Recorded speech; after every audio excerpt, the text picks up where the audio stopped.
আয়ান সম্মতি জানিয়ে বলেছিল সেই দিন, ঠিক আছে তোমরা যা ভালো মনে করো তাই করো নানুমা, আমার কোনো আপত্তি নেই তাতে। তবে সামনে মায়ার এসএসসি পরীক্ষা, তাই আপাতত ওর আমার সাথে এঙ্গেজমেন্টের বিষয়টা জানানো দরকার নেই। মায়া এমনিতেই পড়ার প্রতি উদাসীন, এঙ্গেজমেন্টের বিষয়টি জানলে হয়তো আরও উদাসীন হয়ে উঠবে পড়ার প্রতি। পরীক্ষার পর জানালে সমস্যা নেই, পরীক্ষার ক্ষতি হবে না।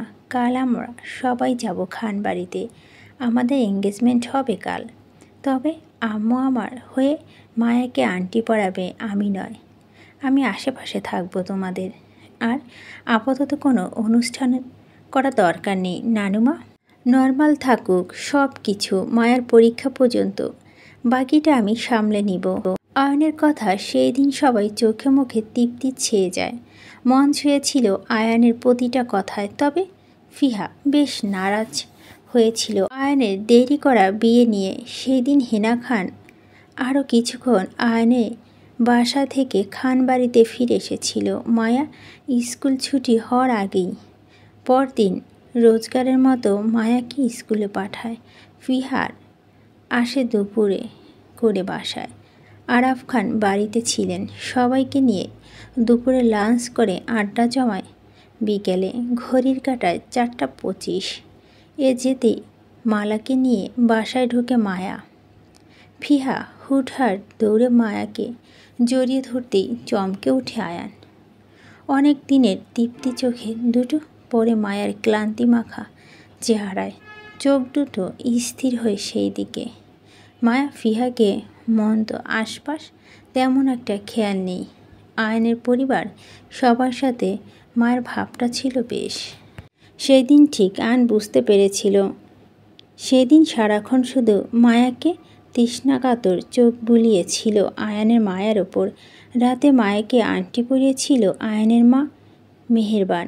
আংটিটি আয়ান নিজের টাকা পছন্দ করে এনেছিল, ডায়মন্ড রিং, হোয়াইট গোল্ড, মধ্যে সাদা ছোট্ট ডায়মন্ড পাথর ছিল। সিম্পল রিং এর মধ্যে, যাতে মায়া সবসময় পরে থাকতে পারে, কোনো সমস্যা না হয়।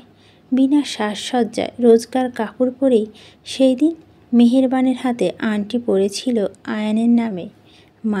বুঝতে পারেনি সেদিন ওর আংটি বদল হয়েছিল, বুঝতে দেয়নি কেউ আয়ানের কথায়। সেদিন কিছু মুহূর্তে ছবি তুলে নেয় ফিহা, ক্যামেরাবন্দি করতে থাকে রোজগারের মতো মুহূর্তগুলো ফিহা। হুট করে ফিহা ভয়ানক টাইপের বিভ্রান্তিকর পরিস্থিতি সৃষ্টি করে দেয় আয়ন ও মায়ার মাঝে। হুটহাট মায়াকে টেনে আয়নের পাশে বসাতেই চমকে ওঠে দুজন। ফিহা এমন কাজ আয়ন প্রথমে চমকালেও পরে মুচকি হাসে। মায়াকে আরও কাছ থেকে দেখার সুযোগটা করে দেওয়ার মনে মনে ধন্যবাদ জানায় বোনকে। গভীর দৃষ্টি ফেলে মায়া ভয়াত্মক চেহারা।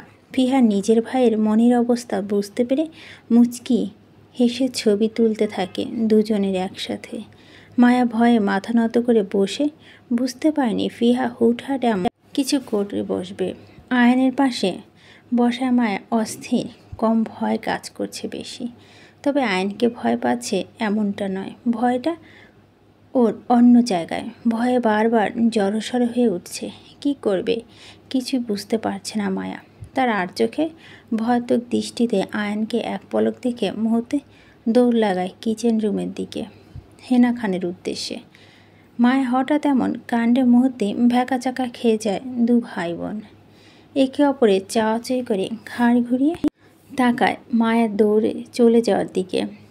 মায়া দৌড়ানোর মধ্যে দিয়ে মনে মনে চক কষাকষি করে নিজের সাথে।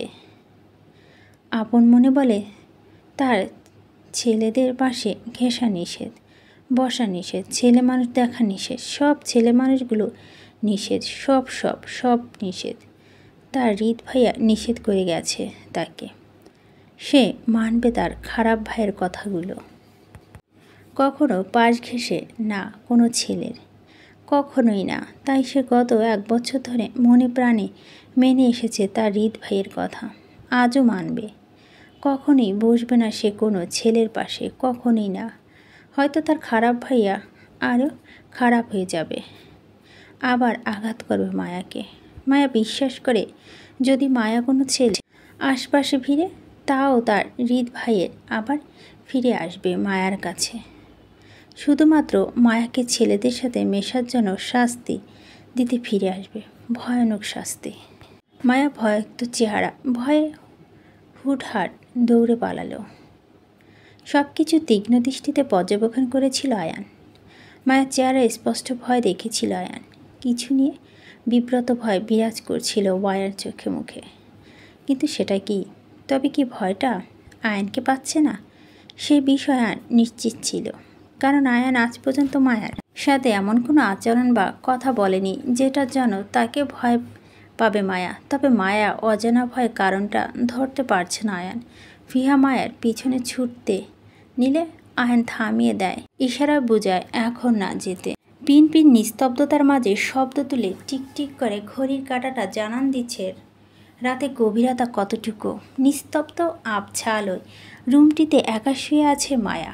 ঘুমের মধ্যে বারবার কেঁপে কেঁপে উঠছে সে, আবার হঠাৎ হঠাৎ ফুপিয়ে উঠছে কান্নায়। খানিকটা গোংরানো শব্দও করছে অস্পষ্ট স্বরে। ঘুমের মধ্যে ঘেমে নিয়ে একাকার হয়ে আছে, আবার খানিকটা সময় নিয়ে ফটফট করছে। হঠাৎ করে ঘুমের মধ্যে ধুর ফুরিয়ে উঠে বসে মায়া। হাঁপাতে থাকে অস্থির ভঙ্গিতে। উত্তেজিত ভঙ্গিতে কর্নার টেবিলে লাইট জ্বালায়। দ্রুততার সঙ্গে ভয়াক্ত দৃষ্টি ফেলে নিজের রুমে চারপাশে কাউকে খোঁজার চেষ্টা করছে। চোখ যান নিজের রুমে বন্ধ দরজার দিকে।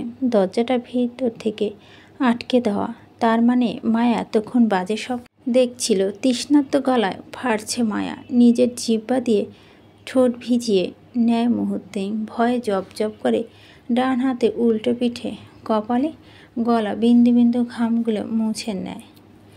আবারও হাত বাড়িয়ে কর্নার টেবিল থেকে পানির গ্লাসটি নিয়ে টকটক করে সম্পূর্ণ গ্লাসটি শেষ করে। গ্লাসটি রেখে চোখ তুলে তাকায় দেয়ালের ঘড়িতে দিকে। 2:56। গভীর রাত এখন। আবারও চমকায় মায়া, ভয়ে আড়ষ্ট হয়ে আসে। তার মানে মায়ার দেখা বাজে স্বপ্নটি সত্যি হতে চলেছে। হেনা খান বলে মধ্যরাতে দেখা সব স্বপ্ন নাকি সত্যি হয়। তাহলে কি সত্যি মায়া খারাপ হৃদ ভাইয়া আবারও মায়ার জীবনে আসতে চলেছে? মায়া ভয় বাড়ে, শরীর মুহূর্তেই কম্পন সৃষ্টি হয়। হৃদের নামটি মাথায় আসতেই আজ 1 বছর 10 মাস ধরে হৃদ খান বাড়িতে আসে না। তবে মায়া হৃদ নামক ব্যক্তিটির ভয়ে হঠাৎ হঠাৎই মধ্যরাতে স্বপ্ন দেখে লাফিয়ে ওঠে। তবে আজকের স্বপ্নটার মতো এতটা ভয়ানক স্বপ্ন ছিল না কোনো দিনই। স্বপ্নগুলো আজকের স্বপ্নটা যেন হাড় কাঁপানো ছিল মায়ের জন্য। হৃদের সেই ভয়ানক রাগী চেহারাটা আজ আবারও দেখেছে স্বপ্নে মায়া। হৃদের অগ্নির মতো লাল লাল চোখ জোড়া দিয়ে মায়াকে ভস্ম করেছিল। প্রচণ্ড রাগে রাগান্বিত ছিল মায়ার ওপর। মায়া অপরাধ, মায়া আয়নের পাশ ঘেঁষে ছিল কাল। ঘুরতে গিয়েছিল মায়া হৃদের কথাগুলো ভুলে আয়নের কাছে, আর সেটাকে সূত্র ধরে মায়া এই বাজে স্বপ্নটা আগমন। মায়ার ছোট মস্তিষ্কে হৃদের সেই হিংসাত্মক চেহারা স্পষ্ট ছাপ মিলে গেছে হৃদ, যার সূত্র ধরে মায়ার মনে হয় সে কাল আয়নের সাথে ঘুরতে গিয়ে হৃদের কথা অমান্য করেছে। হৃদের বলা কথাগুলো ভুলে গেছে। তাই মায়া হৃদ ভাইয়া স্বপ্নে এসে মায়াকে বারবার আঘাত করেছিল। কথাগুলো অমান্য করা হৃদের আচরণ হিংস্র থেকে হিংস্রতর ছিল সেই বর্ণনায়। মুখে ছিল সেই একই বলি না করেছিলাম না ছেলে মানুষের আশপাশ ঘেঁষতে। তারপরও কেন গেলি তুই আয়ানের কাছে? আমার কথা এত সহজে ভুলে গেলি তুই? আমাকে ভোলার অধিকার কে দিল তোকে? হ্যাঁ, আমি দিছি তোকে?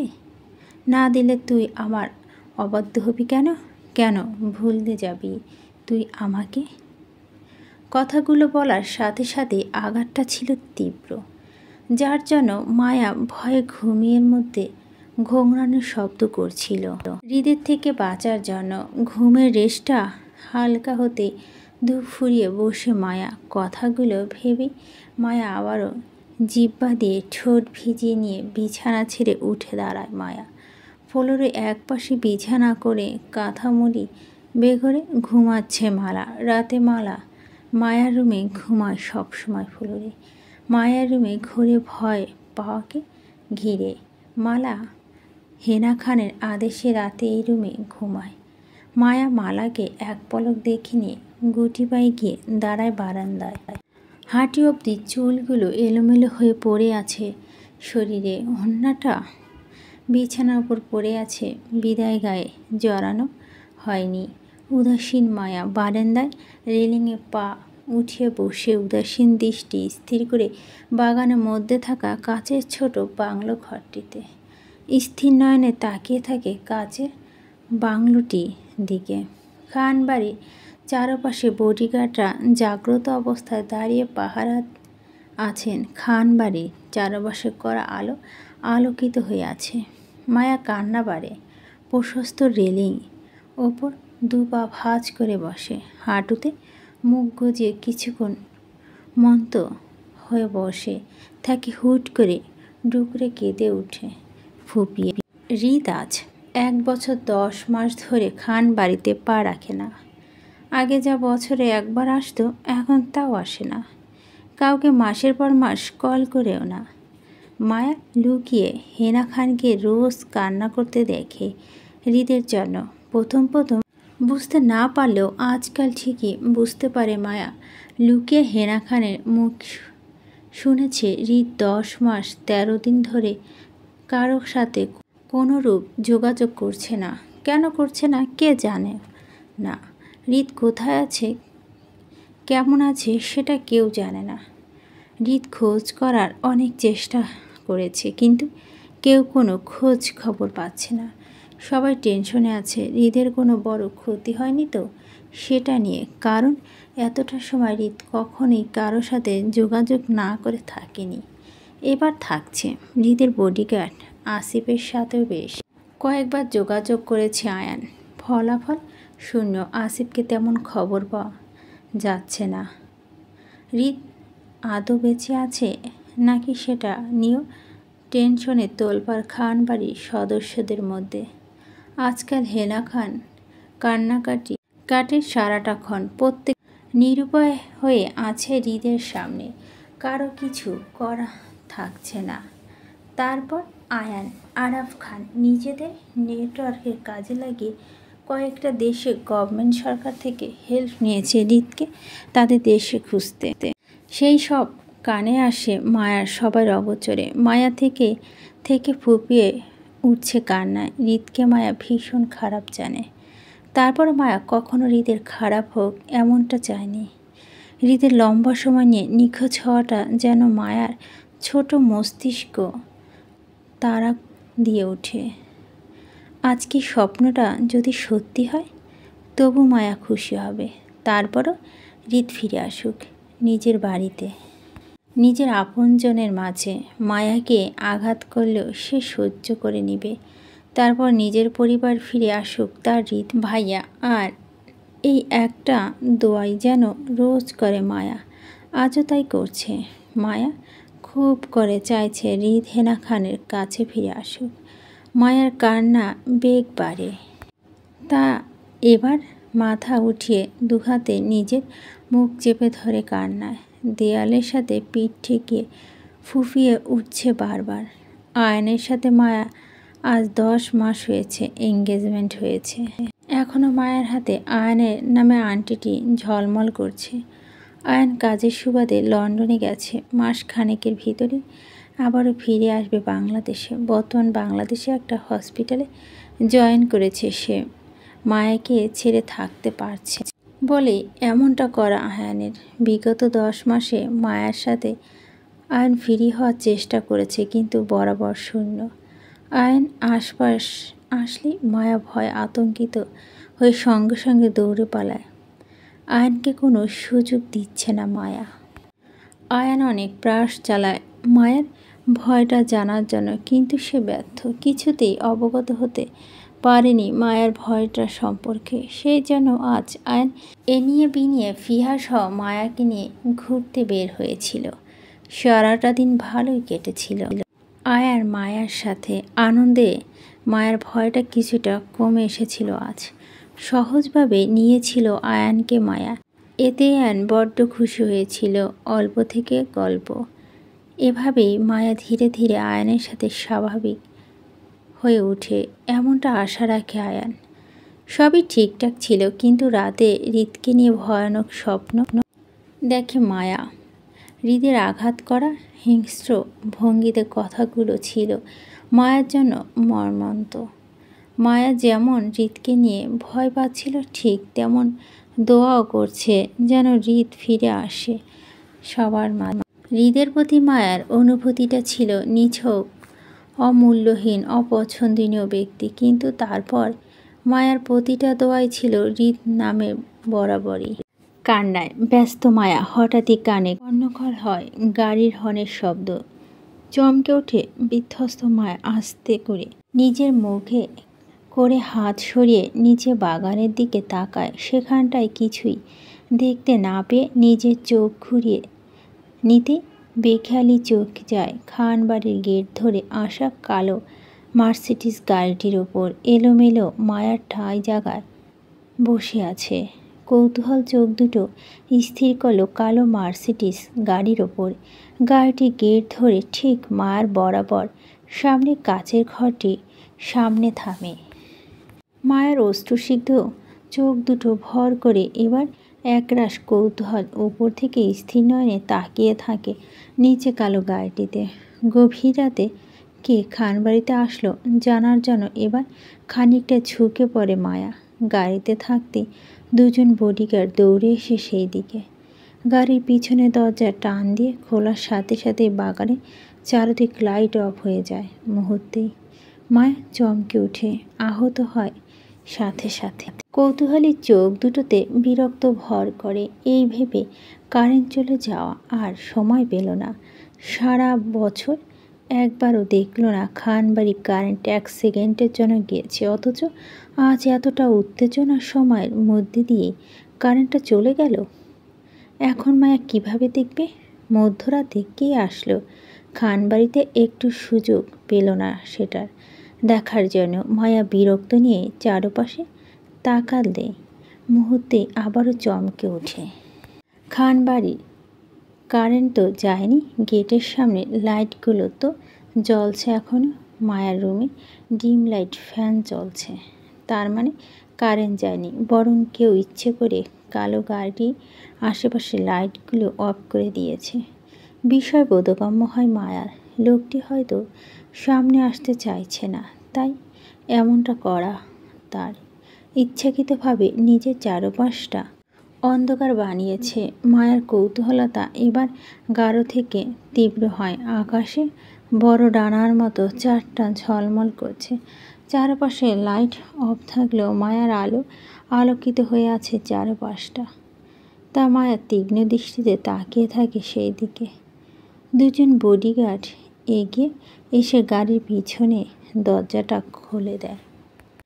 খানিকটা সময় নিয়ে সেখান থেকে বের হয় লম্বা চড়া বলিষ্ঠবান একজন ব্যক্তি। মায়া কপাল কুঁচকে আসে, আরও খানিকটা ঝুঁকে পড়ে, দেখার চেষ্টা করে। ওপর থেকে চেহারা অস্পষ্ট। ছেলেটি পিছন ঘুরে তাকায়, তার বলিষ্ঠ দেহের পিঠখানা দৃশ্যমান। মায়ার চোখ মায়ার মনোযোগ দিয়ে দেখার মধ্যে দিয়ে হঠাৎই ছেলেটি পিছনে ঘুরে তাকায় মায়ার বারান্দার বরাবর। ছেলেটি ঘুরে তাকাতে অপদস্থ মায়ার সাথে সাথে ভয় শিহরে ওঠে। সাথে সাথে এলোমেলো অবস্থায় নড়ে চড়ে বসে। সেই দিকে এক দৃষ্টিতে তাকিয়ে থাকে ছেলেটিকে চেনার চেষ্টা, কিন্তু সফলতা নয়, ব্যর্থ হচ্ছে বারবার। ছেলেটি মুখে কালো মাস্ক পরা, গায়ে ফর্মাল ড্রেস জড়ানো, দৃষ্টি তার মায়ার বারান্দায় স্থির করা। মায়া হেলদোল নেই। ছেলেটি খানিকটা সময় মায়াকে দেখে নিয়ে সাথে সাথে প্রস্থান করে বাগানে। অস্থির কাছের ঘরটির ভিতর ছেলেটি যেতেই চারপাশে আবার আলোকিত হয়ে ওঠে লাইটিংয়ে। মায়া পুরো বিষয় মাথার উপর দিয়ে যায়। হাঁ করে তাকিয়ে থাকে কাছের ঘরটির দিকে।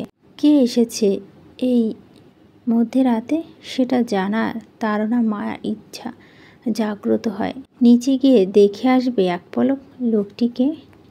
গল্পের অংশটি ভালো লাগলে অবশ্যই লাইক করবেন।